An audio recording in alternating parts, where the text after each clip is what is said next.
ধরা যাক আমরা এই যে এখানে যে প্রোগ্রামটা করছি, এইটা ধরা যাক যে একটা নবযানের মধ্যে আছে এবং এই নবযানটা অ্যাবসলিউটলি আলোর বেগে দৌড়াচ্ছে।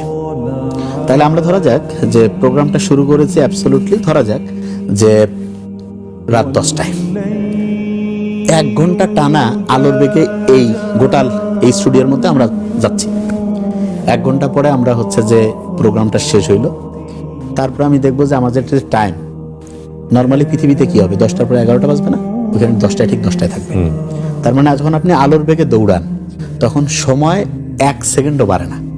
এখন আপনি চিন্তা করেন যদি আপনি আলোর বেগে এরকম 1 বছর দৌড়ান, 10 বছর দৌড়ান, 100 বছর দৌড়ান, যত আপনি যান কখনো কিন্তু আপনার টাইমের 1 সেকেন্ডও কম বেশি হবে না। যে বোরাকের যে গতি। হ্যাঁ, এখন একটা জিনিস চিন্তা করেন, সেটা হচ্ছে যে আল্লাহ বলছে না যে মানুষকে আমি হচ্ছে যে যখন কাউকে ভেস্তে পাঠাবো সারা জীবন সে তরুণ থাকবে, বলছে তো কোনোদিন বুড়া বুড়ি হবে না। তাহলে কিভাবে সম্ভব? খুব সহজ।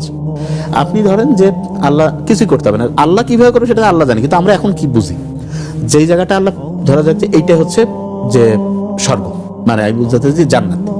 তো এই গোটাল জিনিসটা এই পৃথিবী যে আছে এটা কিন্তু প্রতি সেকেন্ডে 29.76 কিলোমিটার বেগে দৌড়ায়, মানে প্রতি সেকেন্ডে প্রায় 30 কিলোমিটার বেগে দৌড়ায়।